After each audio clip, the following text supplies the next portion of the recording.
The Adventure of the Blue Carbuncle, by Sir Arthur Conan Doyle.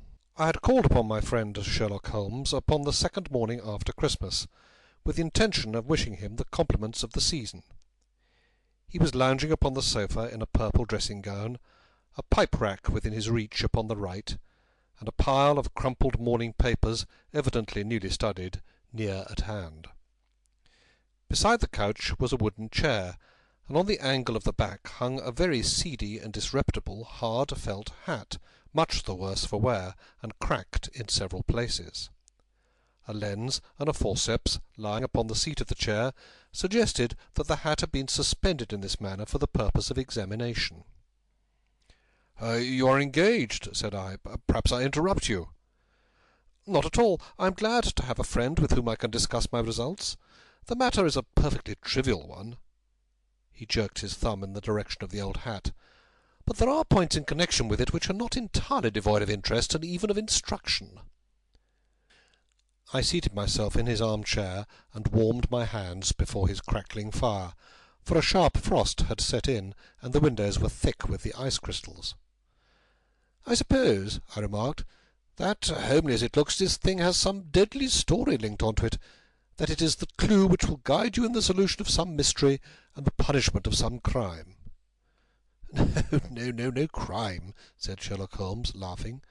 "Only one of those whimsical little incidents which will happen when you have 4,000,000 human beings all jostling each other within the space of a few square miles.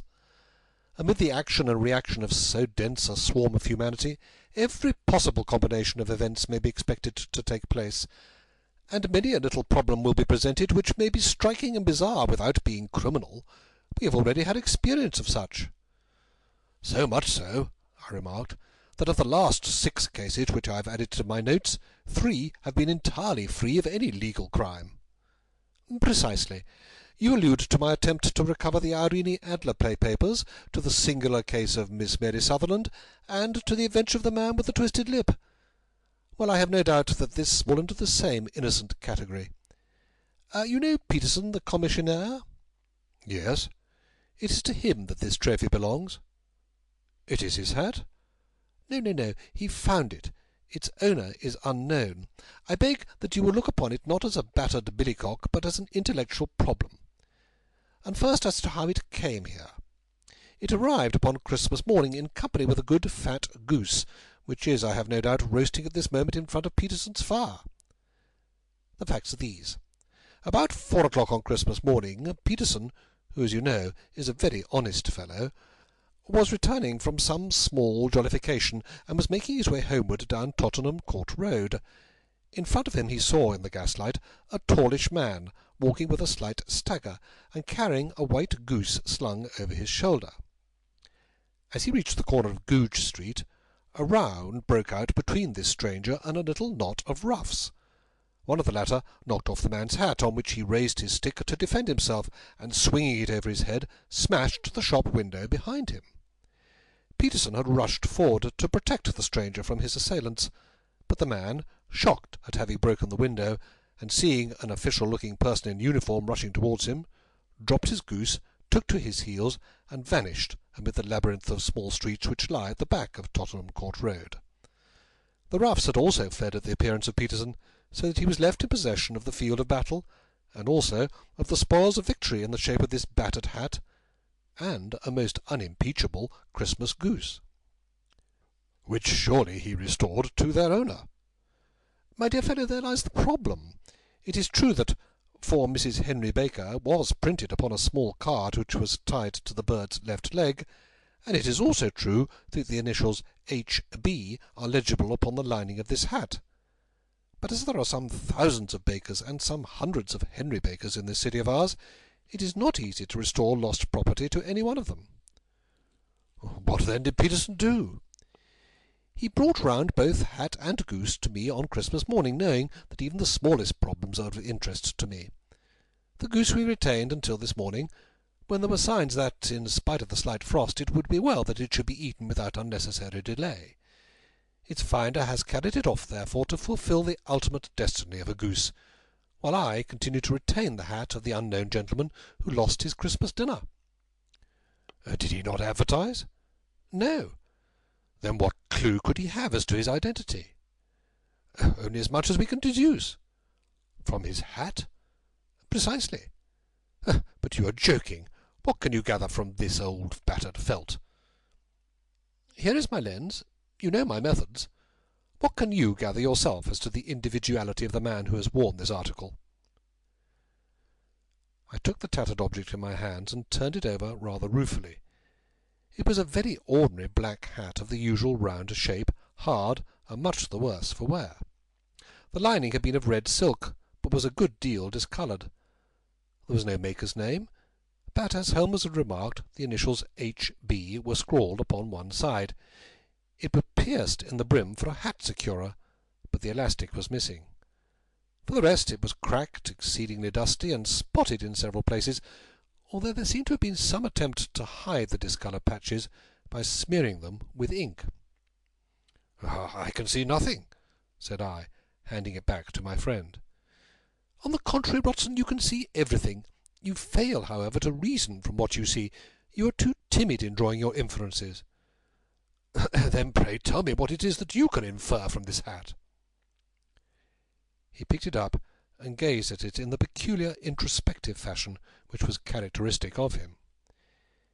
"It is perhaps less suggestive than it might have been," he remarked, "and yet there are a few inferences which are very distinct, and a few others which represent at least a strong balance of probability. That the man was highly intellectual is of course obvious upon the face of it, and also that he was fairly well-to-do within the last 3 years, although he has now fallen upon evil days. He had foresight, but has less now than formerly, pointing to a moral retrogression, which, when taken with the decline of his fortunes, seems to indicate some evil influence, probably drink, at work upon him. This may also account for the obvious fact that his wife has ceased to love him." "My dear Holmes!" "He has, however, retained some degree of self-respect," he continued, disregarding my remonstrance. "He is a man who leads a sedentary life, goes out a little, is out of training entirely, is middle-aged, has grizzled hair, which he has had cut within the last few days, and which he anoints with lime cream. These are the more patent facts which are to be deduced from his hat. Also, by the way, that it is extremely improbable that he has gas laid on in his house." "You are certainly joking, Holmes." "No, not in the least. It is possible that even now, when I give you these results, you are unable to see how they are attained."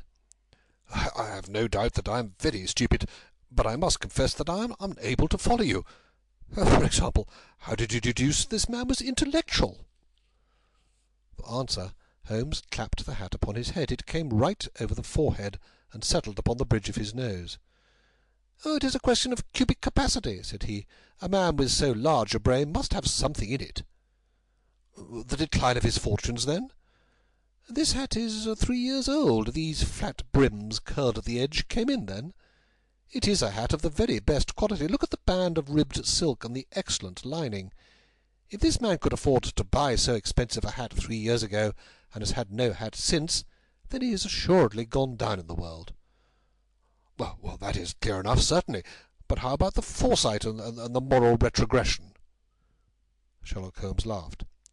"Here is the foresight," said he, putting his finger upon the little disc and loop of the hat securer. "They are never sold upon hats. If this man ordered one, it is a sign of a certain amount of foresight, since he went out of his way to take this precaution against the wind. But since we see that he has broken the elastic and has not troubled to replace it, it is obvious that he has less foresight now than formerly, which is a distinct proof of a weakening nature. On the other hand, he has endeavoured to conceal some of these stains upon the felt by daubing them with ink, which is a sign that he has not entirely lost his self-respect." "Your reasoning is certainly plausible." "The further points, that he is middle-aged, that his hair is grizzled, that he has been recently cut, and that he uses lime cream, are all to be gathered from a close examination of the lower part of the lining. The lens discloses a large number of hair ends, clean cut by the scissors of the barber. They all appear to be adhesive, and there is a distinct odour of lime cream. This dust, you will observe, is not the gritty grey dust of the street, but the fluffy brown dust of the house, showing that it has been hung up indoors most of the time, while the marks of moisture upon the inside are proof positive that the wearer perspired very freely, and could therefore hardly be in the best of training.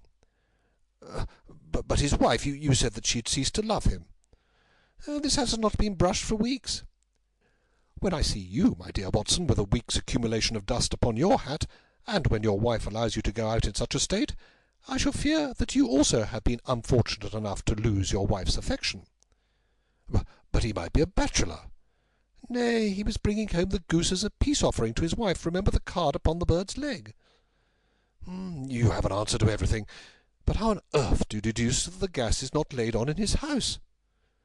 One tallow stain, or even two, might come by chance, but when I see no less than 5, I think that there can be little doubt that the individual must be brought into frequent contact with burning tallow. Walks upstairs at night, probably, with his hat in one hand and a guttering candle in the other. Anyhow, he never got tallow stains from a gas jet. Are you satisfied? Well, it is very ingenious, said I, laughing. But since, as you said just now, there has been no crime committed and no harm done save the loss of a goose, all this seems to be rather a waste of energy.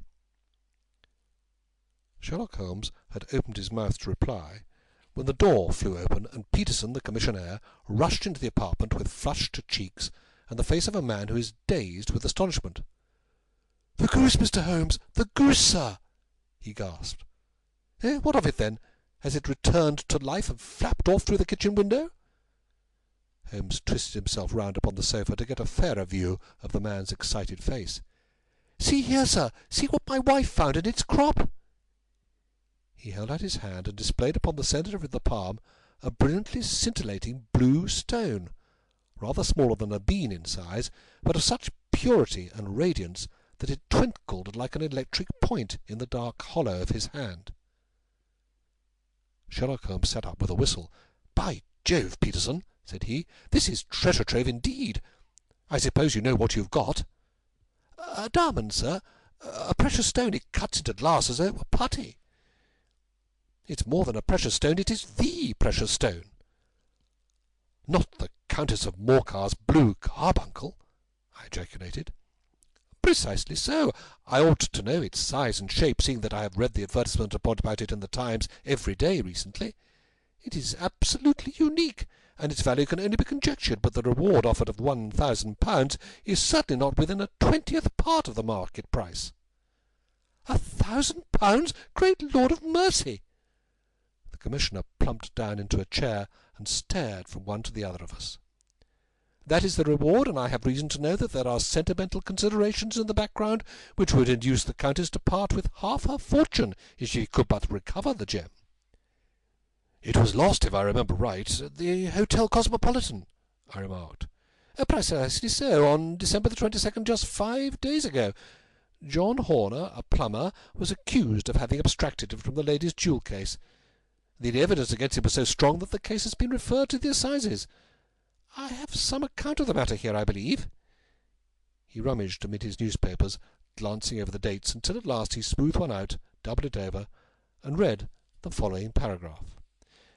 "Hotel Cosmopolitan jewel robbery. John Horner, 26, plumber, was brought up upon the charge of having, upon the 22nd instant, abstracted from the jewel case of the Countess of Morcar the valuable gem known as the Blue Carbuncle. James Ryder, upper attendant of the hotel, gave his evidence to the effect that he had shown Horner up to the dressing-room of the Countess of Morcar upon the day of the robbery, in order that he might solder the second bar of the grate, which was loose. He had remained with Horner some little time, but had finally been called away. On returning, he found that Horner had disappeared, that the bureau had been forced open, and that the small morocco casket in which, as it afterwards transpired, the Countess was accustomed to keep her jewel, was lying empty upon the dressing-table. Ryder instantly gave the alarm, and Horner was arrested the same evening, but the stone could not be found either upon his person or in his rooms. Catherine Cusack, maid to the Countess, deposed to having heard Ryder's cry of dismay on discovering the robbery, and to having rushed into the room where she found matters as described by the last witness. Inspector Bradstreet, B Division, gave evidence as to the arrest of Horner, who struggled frantically and protested his innocence in the strongest terms. Evidence of a previous conviction for robbery having been given against the prisoner, the magistrate refused to deal summarily with the offence, but referred it to the assizes. Horner, who had shown signs of intense emotion during the proceedings, fainted away at the conclusion, and was carried out of the court. So much for the police court," said Holmes thoughtfully, tossing aside the paper. "The question for us now to solve is the sequence of events leading from a rifled jewel case at one end to the crop of a goose in Tottenham Court Road at the other. You see, Watson, our little deductions have suddenly assumed a much more important and a less innocent aspect. Here is the stone. The stone came from the goose, and the goose came from Mr. Henry Baker, the gentleman with the bad hat and all the other characteristics with which I have bored you. So now we must set ourselves very seriously to finding this gentleman and ascertaining what part he has played in this little mystery.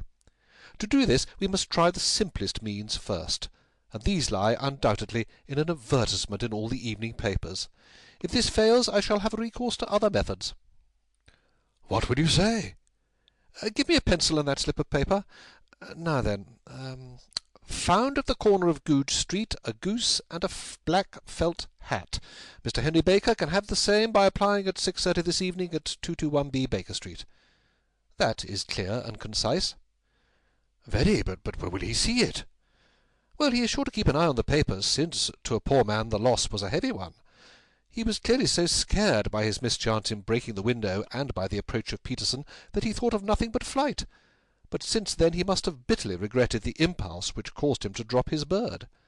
Oh, then again, the introduction of his name will cause him to see it, for everyone who knows him will direct his attention to it. Here you are, Peterson. Run down to the advertising agency and have this put in the evening papers." "In which, sir?" "Oh, in the Globe, Star, Pall Mall, St. James's, Evening News Standard, Echo, and any others that occur to you." "Very well, sir. And this stone?" "Ah, yes, I shall keep the stone. Thank you. And I say, Peterson, just buy a goose on your way back and leave it here with me, for we must have one to give to this gentleman in place of the one which your family is now devouring." When the commissionaire had gone, Holmes took up the stone and held it against the light. "It's a bonny thing," said he. "Just see how it glints and sparkles. Of course, it is a nucleus and focus of crime. Every good stone is. They are the devil's pet baits. In the larger and older jewels every facet may stand for a bloody deed. This stone is not yet 20 years old. It was found in the banks of the Amoy River in southern China, and is remarkable in having every characteristic of the carbuncle, save that it is blue in shade instead of ruby red. In spite of its youth, it has already a sinister history. There have been 2 murders, a vitriol throwing, a suicide, and several robberies brought about for the sake of this 40-grain weight of crystallized charcoal. Who would think that so pretty a toy would be a purveyor to the gallows and the prison?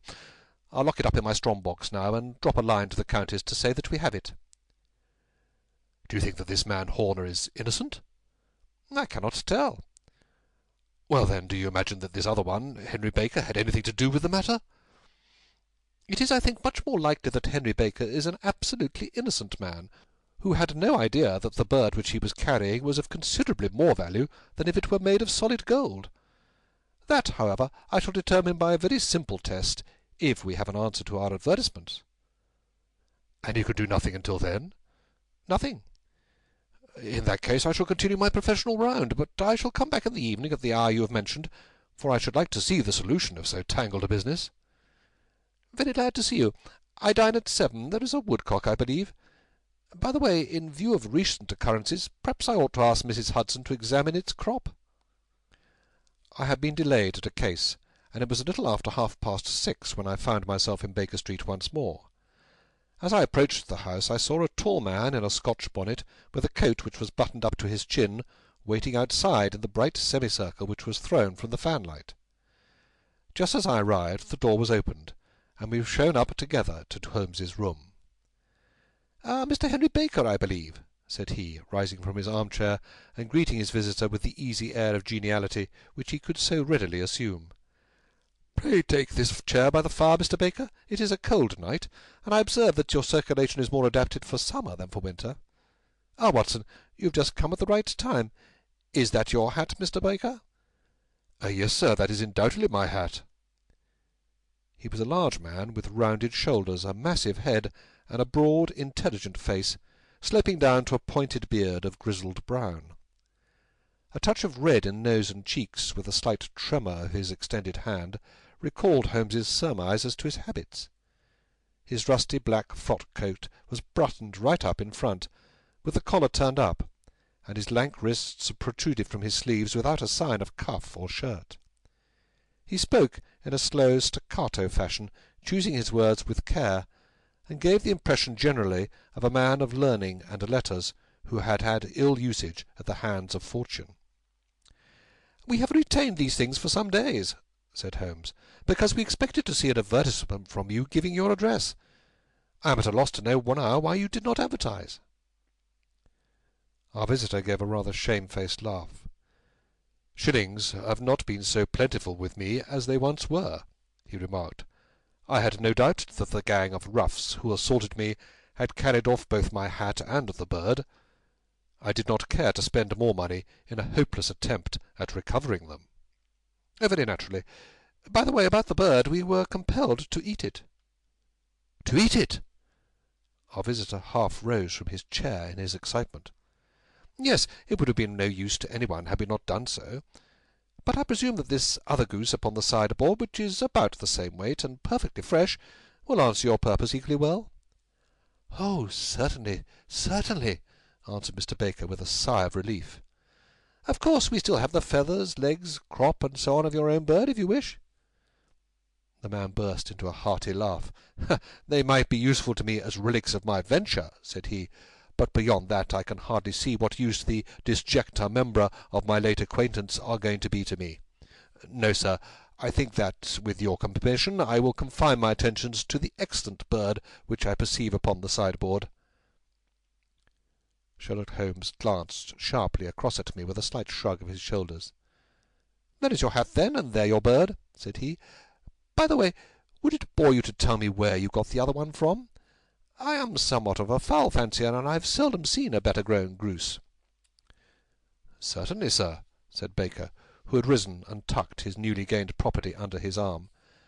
"There are a few of us who frequent the Alpha Inn near the museum. We are to be found in the museum itself during the day, you understand. This year our good host, Windigate by name, instituted a goose club by which, on consideration of some few pence every week, we were each to receive a bird at Christmas. My pence were duly paid, and the rest is familiar to you.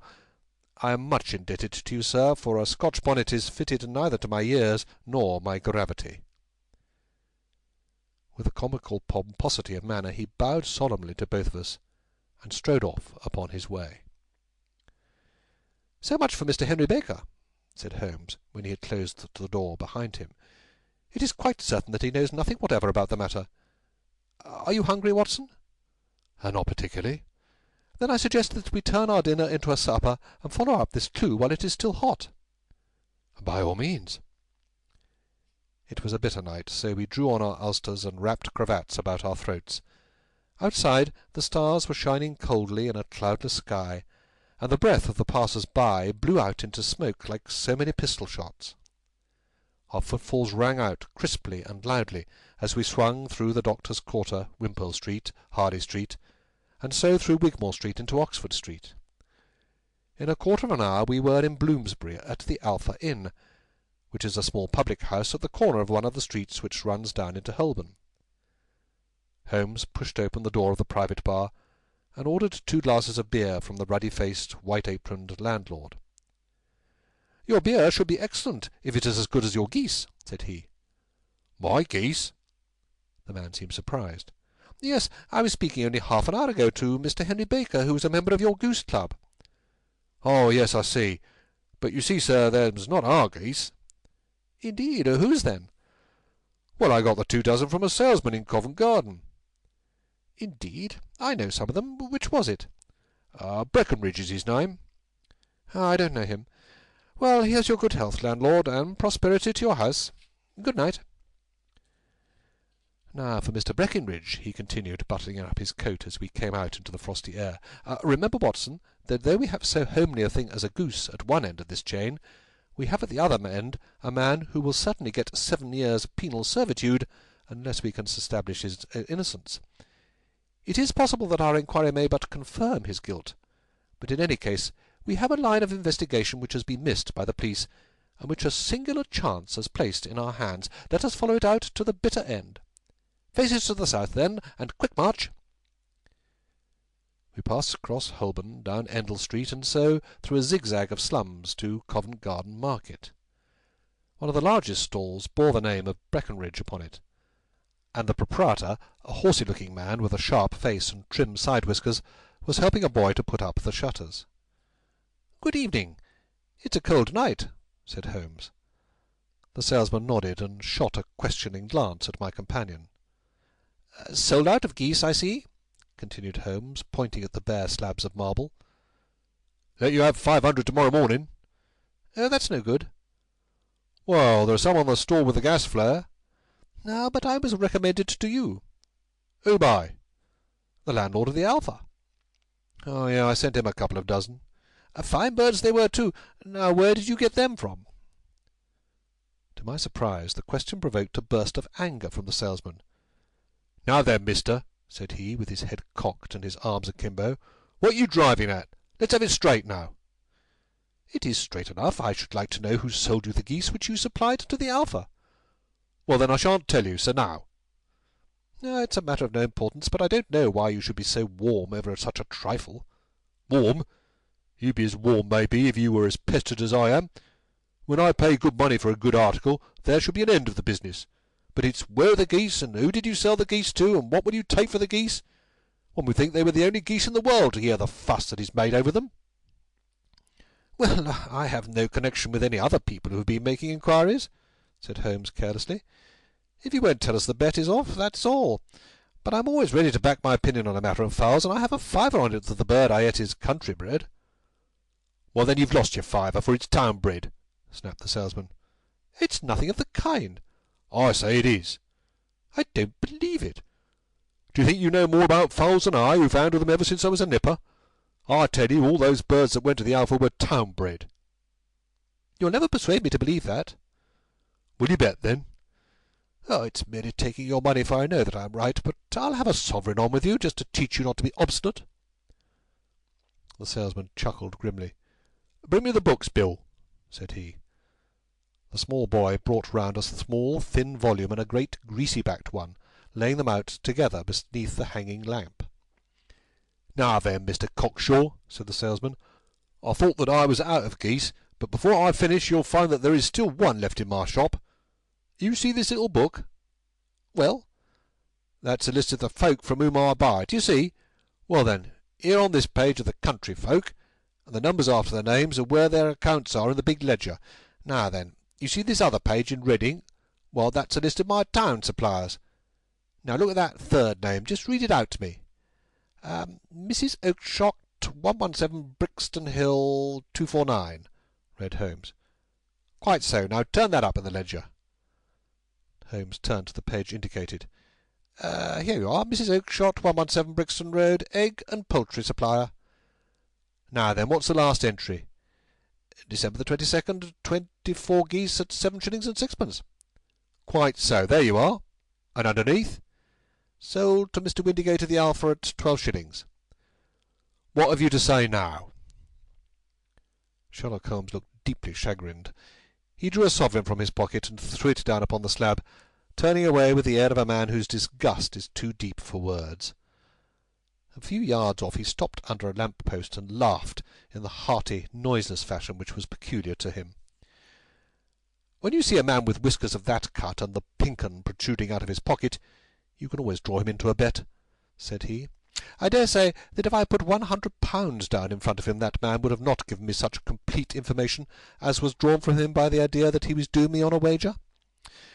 Well, Watson, we are, I fancy, nearing the end of our quest, and the only matter remaining to be determined is whether we should go on to this Mrs. Oakshott to-night, or whether we should reserve it for to-morrow. It is clear from what that surly fellow said that there are others beside ourselves who are anxious about the matter, and I should—" His remarks were suddenly cut short by a loud hubbub which broke out from the stall which we had just left. Turning round, we saw a little rat-faced fellow standing in the centre of the circle of yellow light which was thrown by the swinging lamp, while Breckenridge, the salesman, framed in the door of his stall, was shaking his fist fiercely at the cringing figure. "I've had enough of you and your geese," he shouted. "I wish you were all at the devil together. If you come pestering me any more with your silly talk, I'll set the dog at you. You bring Mrs. Oakshott here, and I'll answer her. But what have you to do with it? Did I buy the geese off you?" "No, but one of them was mine all the same," whined the little man. "Well, then ask Mrs. Oakshott for it." "She told me to ask you." "Well, you can ask the King of Prussia for all I care. I've had enough of it. Get out of this." He rushed fiercely forward, and the inquirer flitted away into the darkness. "Ah, this may save us a visit to Brixton Road," whispered Holmes. "Come with me, and we shall see what is to be made of this fellow." Striding through the scattered knots of people who lounged around the flaring stalls, my companion speedily overtook the little man, and touched him upon the shoulder. He sprang round, and I could see in the gaslight that every vestige of colour had been driven from his face. "Who are you, then? What do you want?" he asked in a quavering voice. "You will excuse me," said Holmes blandly, "but I could not help overhearing the questions which you put to the salesman just now. I think that I could be of assistance to you." "You? Who are you? How could you know anything of the matter?" "My name is Sherlock Holmes. It is my business to know what other people don't know." "But you can know nothing of this." "Excuse me, I know everything of it. You are endeavouring to trace some geese which were sold by Mrs. Oakshott of Brixton Road to a salesman named Breckenridge, by him, in turn, to Mr. Windigate of the Alpha, and by him to his club, of which Mr. Henry Baker is a member." "Oh, sir, you are the very man who I have longed to meet!" cried the little fellow, with outstretched hands and quivering fingers. "I can hardly explain to you how interested I am in this matter." Sherlock Holmes hailed a four-wheeler which was passing. "In that case we had better discuss it in a cosy room rather than in this wind-swept market-place," said he. "But pray tell me, before we go farther, who is it that I have the pleasure of assisting?" The man hesitated for an instant. "My name is John Robinson," he answered, with a sidelong glance. No, the real name," said Holmes sweetly. "It is always awkward doing business with an alias." A flush sprang to the white cheeks of the stranger. "Well, then," said he, "my real name is James Ryder." "Ah, precisely so, head attendant to the Hotel Cosmopolitan. Pray step into the cab, and I shall soon be able to tell you everything which you would wish to know." The little man stood glancing from one to the other of us with half-frightened, half-hopeful eyes, as one who is not sure whether he is on the verge of a windfall or of a catastrophe. Then he stepped into the cab, and in half an hour we were back in the sitting-room at Baker Street. Nothing had been said during our drive, but the high, thin breathing of our new companion and the claspings and unclaspings of his hands spoke of the nervous tension within him. "Here we are," said Holmes cheerily, as we filed into the room. "The fire looks very seasonable in this weather. You look cold, Mr. Ryder. Pray take the basket chair. I will just put on my slippers before we settle this little matter of yours. Now then, you want to know what became of those geese?" "Yes, sir."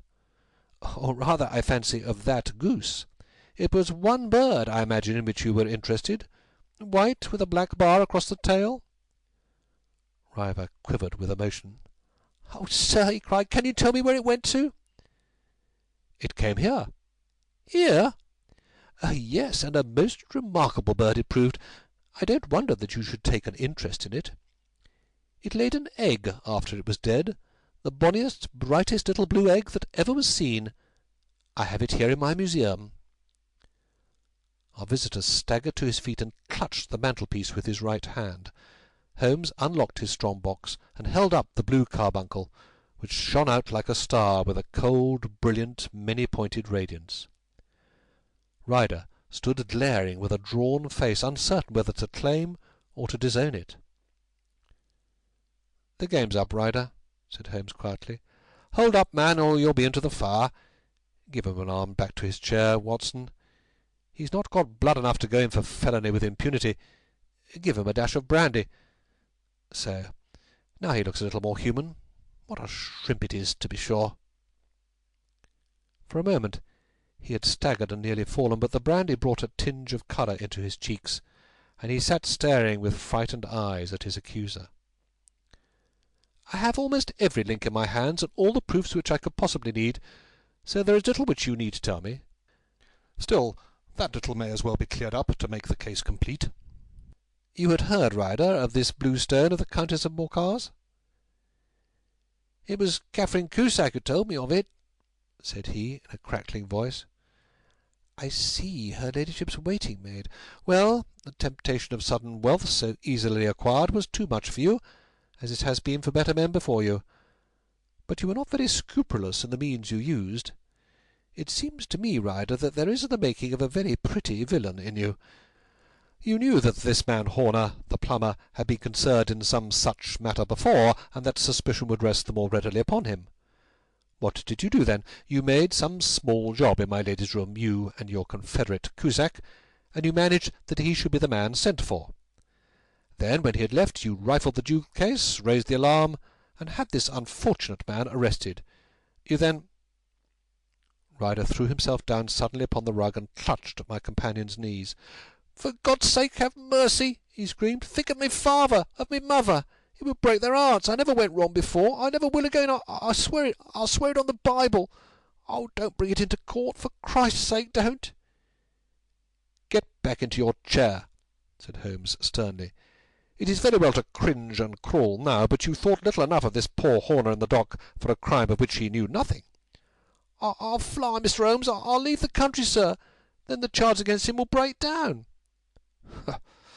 "We will talk about that. And now let us hear a true account of the next act. How came the stone into the goose, and how came the goose into the open market? Tell us the truth, for there lies your only hope of safety." Ryder passed his tongue over his parched lips. "I'll tell you it just as it happened, sir," said he. "When Horner had been arrested, it seemed to me that it would be best for me to get away with the stone at once, for I did not know at what moment the police might not take it into their heads to search me in my room. There was no place about the hotel where it would be safe. I went out as if on some commission, and I made for my sister's house. She married a man named Oakshott and lived in Brixton Road, where she fattened fowls for the market. All the way there every man I met seemed to me to be a policeman or a detective, and for all that it was a cold night, the sweat was pouring down my face before I came to the Brixton Road. My sister asked me what was the matter, and why I was so pale, but I told her that I had been upset by the jewel robbery at the hotel. Then I went into the backyard and spoke to Pipe, and wondered what would be best to do. I had a friend once called Maudsley who went to the bad and had just been serving his time in Pentonville. One day he met me and fell into talk about the ways of thieves and how they could get rid of what they stole. I knew that he would be true to me, for I knew one or two things about him, so I made up my mind to go right on to Kilburn, where he lived, and take him into my confidence. He would show me how to turn the stone into money, but how to get to him in safety. I thought of the agonies I had gone through in coming from the hotel. I might at any moment be seized and searched, and there would be the stone in my waistcoat pocket. I was leaning against the wall at the time and looking at the geese which were waddling about round my feet, and suddenly an idea came into my head which showed me how I could beat the best detective that ever lived. My sister had told me some weeks before that I might have the pick of her geese for a Christmas present, and I knew that she was always as good as her word. I'd take me goose now, and in it I'd carry my stone to Kilburn. There was a little shed in the yard, and behind this I drove one of the birds, a fine big one, white, with a barred tail. I caught it, and prying its bill open, I thrust the stone down its throat as far as my finger could reach. The bird gave a gulp, and I felt the stone pass along its gullet and down into its crop. But the creature flapped and struggled, and out came my sister to know what was the matter. As I turned to speak to her, the brute broke loose and fluttered off among the others. "Whatever were you doing with that bird, Jem?" says she. "Well," said I, "you said you'd give me one for Christmas, and I was feeling which was the fattest." "Oh," says she, "we've set yours aside for you. Jem's bird, we call it. It's the big white one over yonder. There's 26 of them, which makes one for you and one for us, and 2 dozen for the market." "Thank you, Maggie," says I, "but if it's all the same to you, I'd rather have that one I was handing just now." "Oh, the other's a good £3 heavier," said she, "and we fattened it up expressly for you." "Never mind, I'll have the other, and I'll take it now," said I. "Oh, "Just as you like," said she, a little huffed. "Which is it you want, then?" "That white one with the barred tail right in the middle of the flock." "Oh, very well. Kill it and take it with you." "Well, I did what she said, Mr. Holmes, and I carried the bird all the way to Kilburn. I told my pal what I'd done, for he was a man that it was easy to tell a thing like that to. He laughed until he choked, and we got a knife and opened the goose." My heart turned to water, for there was no sign of the stone, and I knew that some terrible mistake had occurred. I left the bird, rushed back to my sister's, and hurried out into the backyard. There was not a bird to be seen there. "Where are they all, Maggie?" I cried. "Gone to the dealers, Jem." "Which dealers?" "Breckenridge of Covent Garden." "But was there another with a barred tail?" I asked, "the same as the one I chose?" "Oh, yes, Jem, there were two barred-tailed ones, and I could never tell them apart." Well, then, of course, I saw it all, and I ran off as hard as my feet would carry me to this man Breckenridge, but he had sold the lot at once, and not one word would he tell me as to where they'd gone. You heard him yourselves to-night. Well, he'd always answer me like that. My sister thinks that I'm going mad. Sometimes I think that I am myself. And now I'm myself a branded thief without ever having touched the wealth for which I sold my character. God help me!